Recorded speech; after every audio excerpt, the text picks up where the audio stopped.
વાચનનું શીર્ષક છે તમારી પાસે સમય નથી.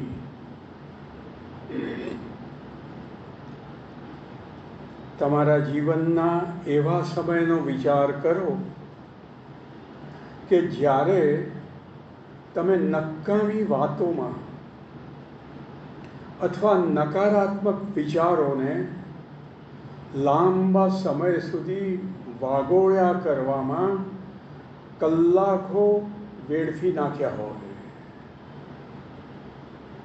એને બદલે હવેથી એવો સમય ભગવાનને આપવાની શરૂઆત કરો. તમને લાગણીઓના કે બીજા બોજા હોઈ શકે.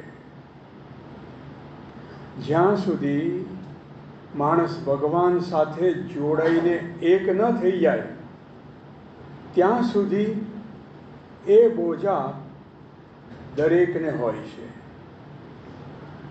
પરંતુ જ્યાં સુધી તમે તેમને વિશે લાંબી ફરિયાદો કર્યા કરશો અને એ રીતે એની નકારાત્મકતા ફેલાવ્યા કરશો ત્યાં સુધી તમે કદાપી ભગવાન તરફ આરોહણ નહીં કરી શકો.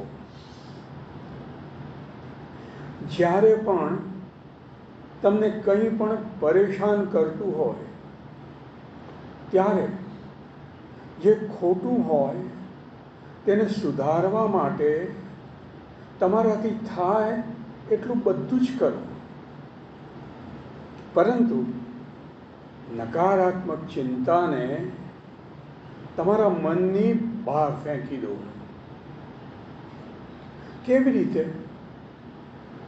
મનોમન ભગવાનના ચરણોમાં વંદન કરો અને તમારો પ્રશ્ન એમની સમક્ષ મૂકો.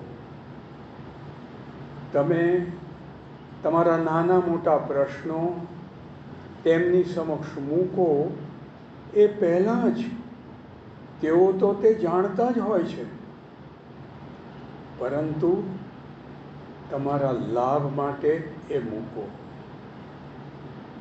ભગવાનના ચરણોથી જેટલા દૂર તમે ભટકી ગયા હો છો એ પ્રશ્નો એટલા જ વધુ બોજિલ બની ગયા હોય છે. અહીં તમારો સંબંધ કેવળ ભગવાન અને ગુરુ સાથે બાંધો. ભગવાન ઉપર વધુ ને વધુ એકાગ્ર થાઓ. તમે એવી તો મસ્તી, એવો તો આનંદ, એવો તો પ્રેમ, એવી તો શાંતિ અનુભવશો કે જેની વાત નહીં. તમારા જીવનમાં વધુ આનંદ, વધુ પ્રસન્નતા, વધુ સમજણ, વધુ કરુણા, વધુ શાંતિ અને વધુ પ્રેમનો વિકાસ થવો જોઈએ. આ બધું આવે છે વધુ ને વધુ ઊંડા અને વધુ ને વધુ નિયમિત ધ્યાન દ્વારા, એટલે કે પ્રભુના વિચારો કરવાથી. ધ્યાનમાં તમારો ભગવાન સાથે જે તાર મળે છે એના પરથી તમે જોશો કે તમે જે કંઈ કરો છો એ બધામાં ભગવાન અને ગુરુનું કેવું માર્ગદર્શન મળે છે. જ્યારે તમારું જીવન ભગવાન અને ગુરુ સાથે બરાબર મેળમાં હોય છે ત્યારે તમારા જીવનમાં બધું બરાબર ચાલતું હોય છે. તમને હંમેશા અંદર આનંદનો અને શાંતિનો અનુભવ થાય છે. બહારની ગમે તેટલી આપત્તિ તમારો એ આનંદ કે શાંતિ લૂંટી શકતી નથી. જો તમે એવી વિચારવાની ટેવ પાડી હોય કે બહારની પરિસ્થિતિઓ તમારા દુઃખનું કારણ છે, અથવા બીજા લોકો તમારી મુશ્કેલીઓ માટે જવાબદાર છે, તો પછી યૌગિક જીવનની એક મહત્વની વસ્તુ તમે ચૂકી રહ્યા છો. જો તમારા જીવનમાં પ્રસન્નતા અને આનંદ અને પ્રેમ અને શાંતિનો આવિર્ભાવ થતો ન હોય તો તમારે તમને પોતાને દોષ દેવાનો છે. કેવળ તમને જે પોતાને મદદ કરે છે તેને ભગવાન મદદ કરે છે, પરંતુ જે હૃદય સંશયોથી ભરેલું હોય એમાં ભગવાન પ્રવેશી શકતા નથી. જે મનમાં કટુતા વ્યાપેલી હોય તેના દ્વારા ભગવાન પોતાનો આવિર્ભાવ કરી શકતા નથી. જે સાધક નકારાત્મકતાથી ભરેલો હોય તેના જીવનમાં ભગવાન માટે કોઈ સ્થાન નથી. આ બરાબર યાદ રાખજો. સંત ફ્રાન્સિસ કહે છે, દોષારોપણ, ટીકા અને આક્ષેપોને વળતો જવાબ આપ્યા વિના શાંતિથી સ્વીકાર કરવાનું શીખો.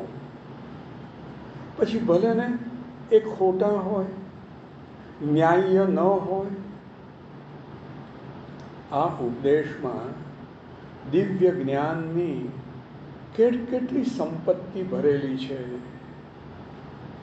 જ્યારે તમે બીજાઓની ટીકા કરો છો અથવા બીજાઓએ કરેલી તમારી નિંદા કે પ્રશંસા સાથે તમારી જાતને જોડી દો છો, ત્યારે તમારા આત્માને તમે અન્યાય કરો છો.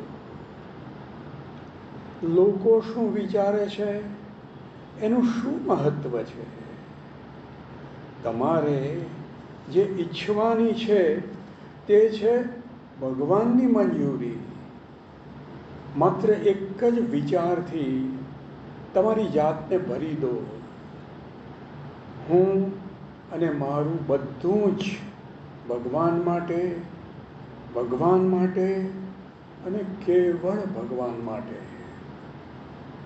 મારા પ્રિયજનો, જ્યાં સુધી તમે એકલક્ષી નહીં થાઓ ત્યાં સુધી ભગવાનને પામવા અત્યંત મુશ્કેલ છે. જ્યાં સુધી તમે તમારા સાથીઓની કઠોર નિંદાના અને તમારા અહમને પોષતી પ્રશંસાના કાદવમાં તમારા મનને સતત નીચે ઢસડાવા દેશો, ત્યાં સુધી આ જિંદગીમાં તો ભગવાન કદાપી નહીં મળે. સમય શા માટે બગાડો છો? તમારી પાસે સમય નથી. જેમ જેમ તમારી ઉંમર થતી જશે તેમ તેમ તમને આ વધુ ને વધુ સમજાતું જશે. ઓમ